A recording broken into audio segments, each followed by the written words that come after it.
Hello and welcome. I am Vishal Dahiya and you're watching our special election series Battleground 2021, where we bring you a detailed analysis of election news and views from the poll-bound states. Now, over the next half an hour, we'll bring you the detailed analysis of parties, candidates and issues on the ground from Tamil Nadu, Kerala and Puducherry, which are set to go for polls in a single-phase assembly election on 6th of April. The counting of votes for these elections will take place on 2nd of May.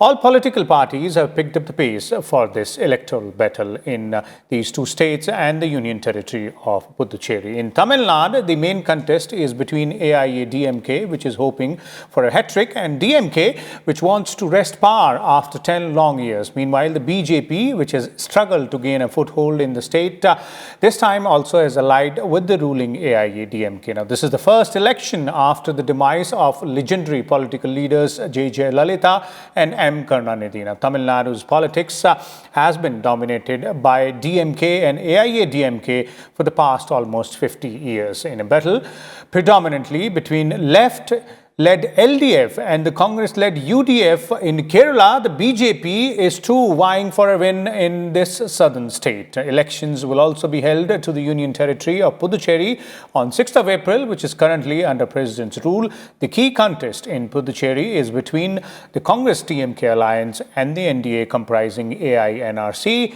AIADMK and BJP. So today we're going to talk about these two states and the Union Territory of Puducherry. We'll try and understand, the candidate lineup there, the strategies of the political parties, the alliances, how they're doing on the ground, what exactly are they offering to the voters in terms of promises, and what are the prominent issues from the voters' point of view in these elections. And for more on this, we're joined by two distinguished guests. Let me first introduce them to you, beginning with Mr. Shekhar Iyer, senior journalist, is joining us.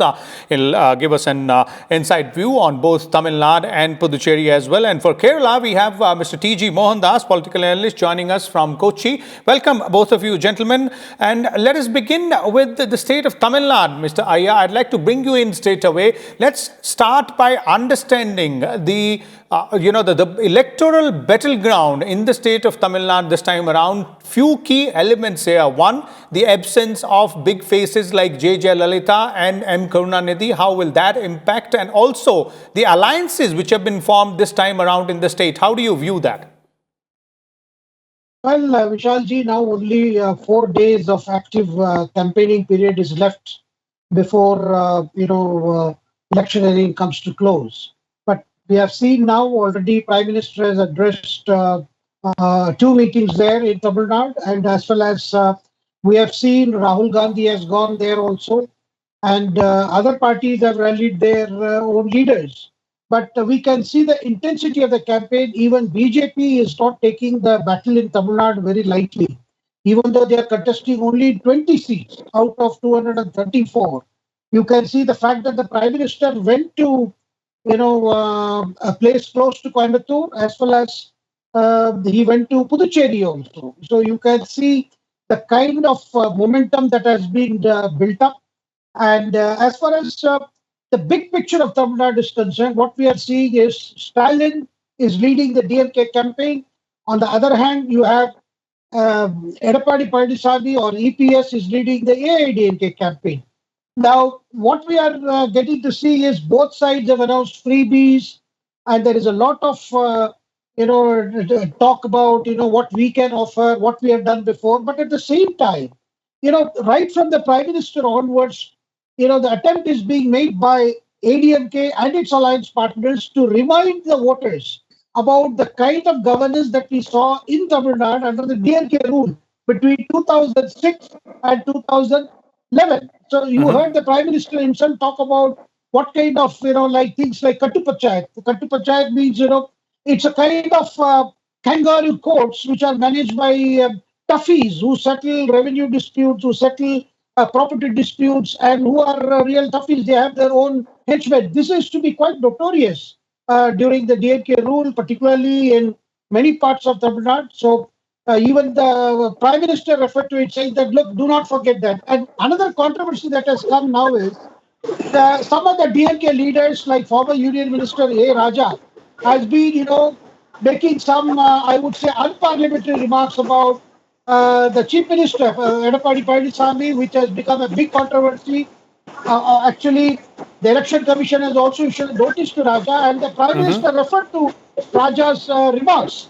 And Edappadi has, taken it very personally, and at many places he said, "Look, they are already talking like this about women." Because Raja, in his own style, made very, very derogatory remarks, not only about EPS, but about his family and mother, which is boomeranged on the DMK. So, like a few days left for the campaign, we are seeing emotive issues are picking up steam because, in terms of freebies, both sides have a lot to offer.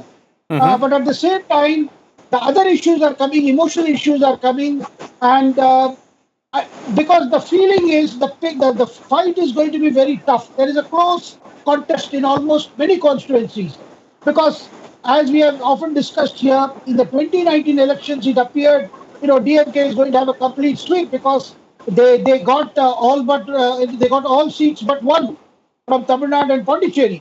But this time things have changed in the last 2 years, I would say, Okay. where under EPS, ADMK has managed to somehow recover, and that is very important. And at the same time, there is a third factor led by Kamal Hassan, who himself is contesting from Coimbatore South. So Okay. you can see that he is also bothered about his own constituency, though he has traveled across the state. Okay, okay, definitely. The campaigning has gained up momentum in these two states, in Puducherry there, as well as you're pointing out, Mr. Iyer, and obviously there are a lot of allegations, counter allegations, issues, promises, which are doing the rounds during this election. But before I go to Mr. Mohandas, one more question here, since you mentioned Kamal Hassan, there are other smaller state players as well, and if you have to understand the electoral scene in Tamil Nadu, we will also have to understand different alliances, who is siding with whom, what's the lineup there, both in the DMK camp and the AIADMK camp, apart from the Congress and BJP, which obviously are with the DMK and AIADMK respectively. Yeah, indeed, because ADMK has gone for an alliance with the PMK, Patali Makkal Kachi, which is contesting in 23 seats. And after that, you have got the BJP, which is contesting in 20 seats. And there are smaller groups. Now, on the other hand, DMK has retained the same set of partners they had in the Lochab elections. So these small parties matter, and of course, there is a Kamal Hassan has also gone in for some smaller parties, some understandings with like actor Sarat Kumar's party. And on the other hand, you have the rebel ADMK leader TTV Dilakaran, who has got his own party called the Amma Munnetra Kazhagam, Amma Makkal Munnetra Kazhagam, that is AMNK. That has gone an alliance with OVC. OVC's MIM is contesting in 6 seats. So you can see that this kind of pressure, because the Dinakaran is hoping to divide votes that would have gone to ADMK, but at the same time, when you have so many players, there is a worry for both DMK as well as for ADMK. Vishal. Okay, okay, indeed, that also becomes really, really interesting with these, smaller parties also trying to carve out their own niche, their own space in that, political scene in Tamil Nadu. It will be really important to see as to how the larger players are affected there and what's the overall outcome. I'll come back to you, Mr. Iyer, on Puducherry again, but let's now shift focus to Kerala for a while, and Mr. T.G. Mohandas is with us. Mr. Mohandas, the state of Kerala is known to, swing either way after every 5 years.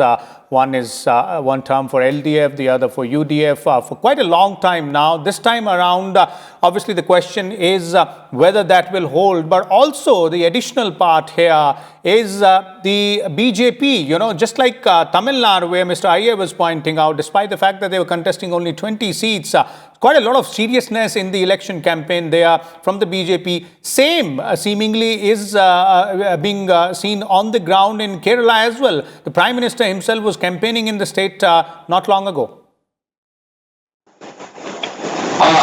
Yes, it is now almost sure that BJP will present itself as a some sort of X factor in these elections. Because for a change, let us go by television surveys. The latest survey shows that BJP may get even 5 seats in Kerala, which was a dream some 2 weeks ago. So they have barely scored at the cost of LDF as well as UDF. Now, as such, the edge which was supposed to be given to LDF has reduced, and UDF has slightly improved also.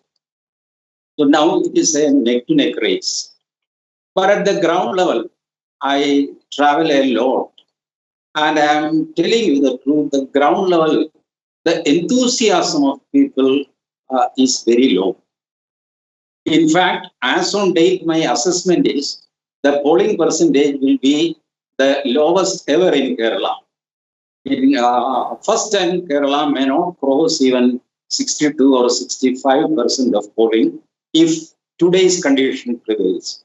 Because I have seen ordinary people have become absolutely indifferent to elections, who wins or who is losing, except at few places where the candidates are so smart to enthuse people, like Metro Man Sridharan in Palakkad. He is definitely, it's a different type of campaigning. He never criticizes his opponents. He only put forward what he is going to do for his constituency, that's all. He never engages into war of words. This is the first time Kerala seeing such a positive campaign from such an elegant, elderly aristocrat statesman like Sridhar. Except few pockets like that. All others are just announcement vehicles are going on, and people just don't care whose vehicle is flying in between. This is the situation. But still, since Kerala is well connected in social media as well as mainstream media, almost 99% houses have televisions. It's a bit advanced stage. So political parties will also sense what I have sensed. Definitely, they are not fools. So they have 5 more days to mobilize people to the polling booth, and that will decide the result. In fact, even BJP may face a setback if they don't mobilize their people to vote, because ground level there is prevailing indifference as of now. Okay, now two aspects from what you're telling us, Mr. Mohandas, and we'd like you to elaborate on them further. One is you're saying that there doesn't seem to be, too much enthusiasm amongst the voters. Maybe the rationale behind that, if you could tell us, and then what are the issues which are, hogging the limelight there in the state, and also, the way BJP's base you're pointing out seemingly might increase not only in terms of the voter turnout, vote share, but also in terms of seats they could win. What kind of impact it will have on the fortunes, and whose fortunes? Will it be the LDF's loss or the UDF's loss? See, both will lose.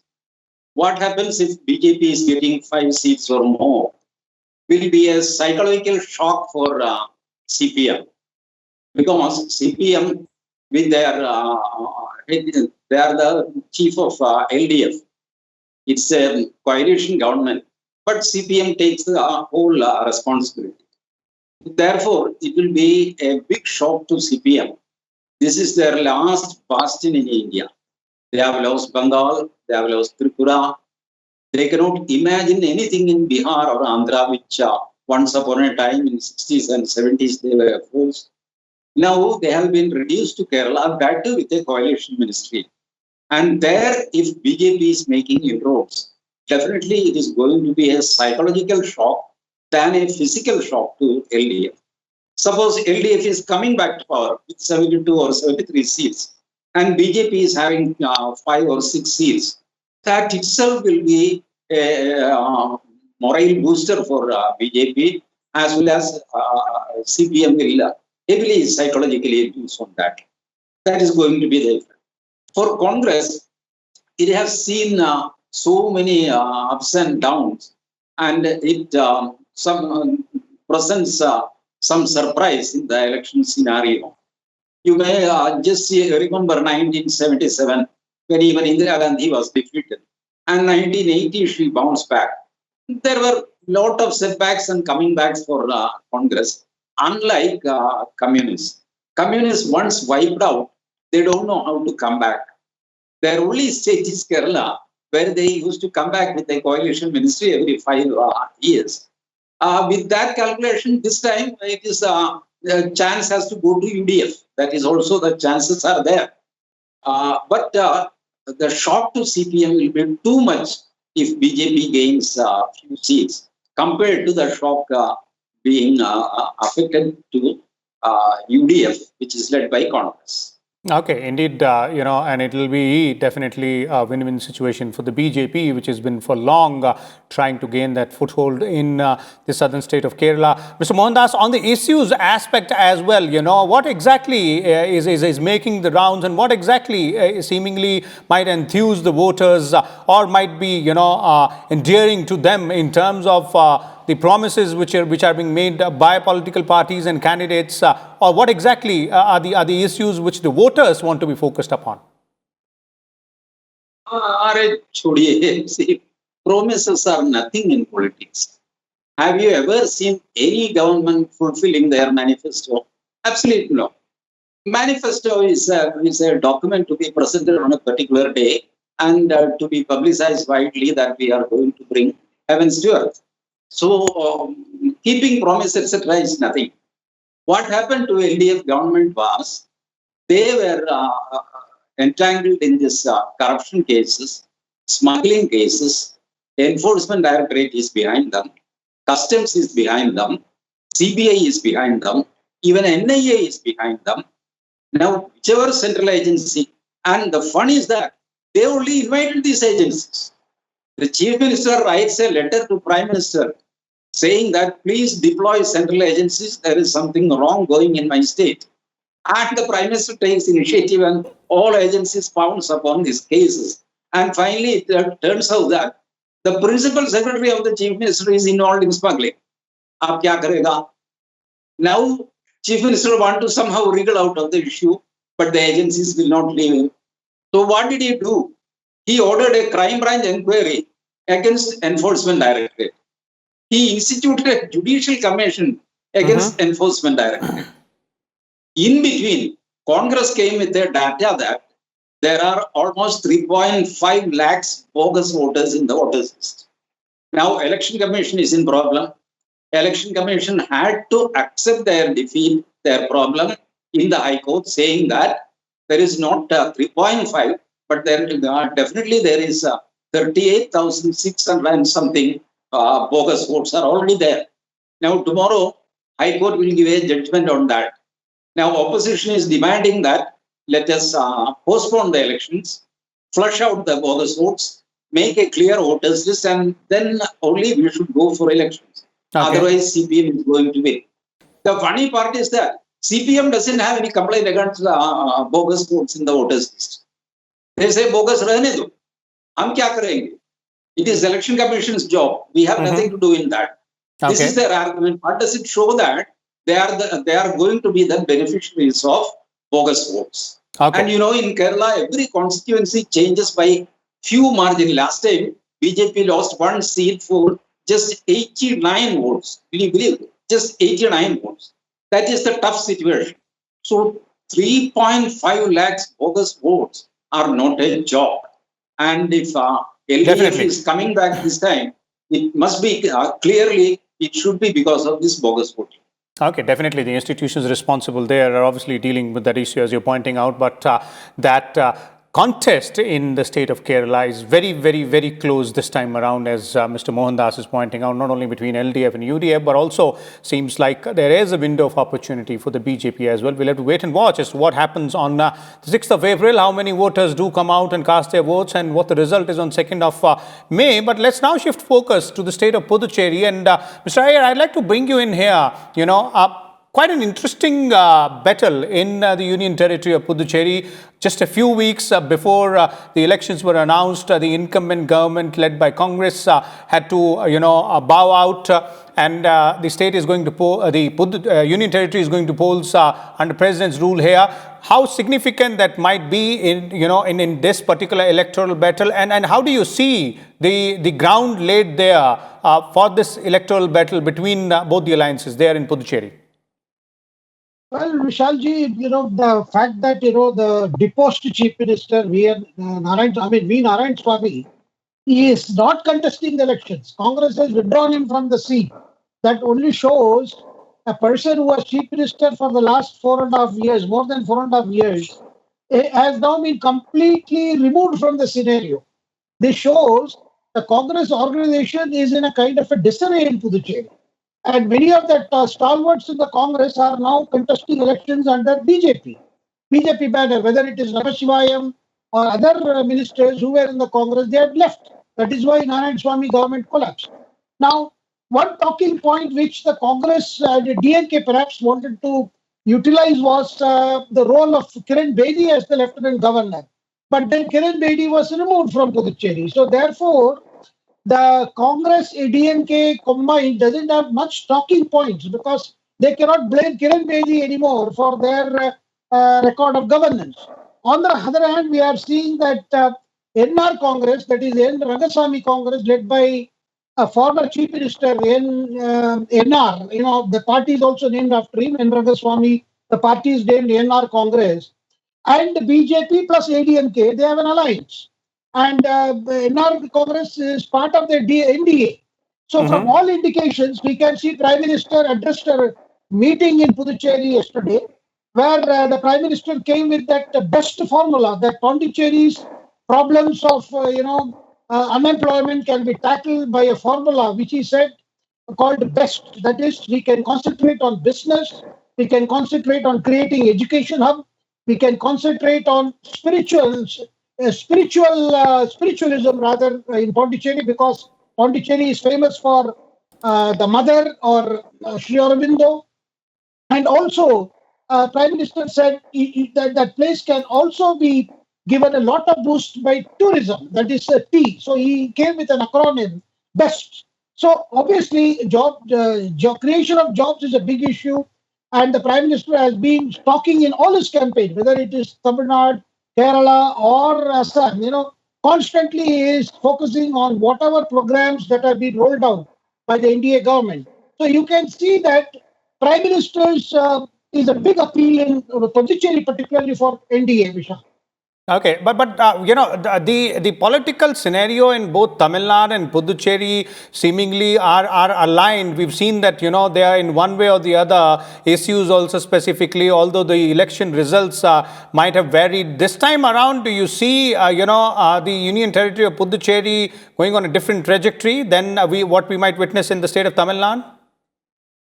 You have asked a very, very, very important question, I would say, Vishalji. Definitely, the indications are that Tamil Nadu may see a different pattern and Puducherry is going to see a different pattern. As I explained, see, in Puducherry, the DMK Congress alliance is on the defensive because of the track record of the last 4.5 years of Narayan Swamy government. In Tamil Nadu, it is a question of ADMK versus DMK, and it is about the anti-incumbency factors that are supposed to be a problem for EPS government. But, the important point in Tamil Nadu, there is no wave against ADMK or a wave in favor of DMK. This is a very unique election. There are no stalwarts like Jayalalithaa or Karunanidhi, as you mentioned earlier. But at the same time, it is a waveless election. In a waveless elections, what is going to happen is the undercurrents are important, and each constituency, who is the candidate, what is the caste arithmetic, what kind of alliances are at work. So that is why this election has become, I would say, even for DMK, which started on a very, very confident note, to feel that every constituency is going to matter. And interestingly, you asked about the alliance partners. DMK and ADMK are only directly fighting in. I've got the figures. Only in 131 seats out of 234. Rest is all left to other partners, because DMK wanted to ensure a direct fight with AIADMK in only those seats where they felt their nominees would be strong. That is also the reason they restricted the number of seats to the Congress to just 25. Okay, there it is. Thank you so much, Mr. Shekhar Iyer, as well as Mr. T.G. Mohandas, for sharing your views and insights on the electoral battle down south there. This was all about the two states of Kerala and Tamil Nadu and the Union Territory of Puducherry, which will go to polls on 6th of April in one phase. The assembly elections being held there, and as our experts were pointing out, quite an interesting electoral battle in all these three places, unique from its own perspective. We'll have to wait and watch as to what happens on 6th of April and the voters' decision, which we'll get to know on 2nd of May therein. We'll come back again tomorrow with a different aspect of these elections, and specifically the second phase of polling in West Bengal and Assam there. Thank you.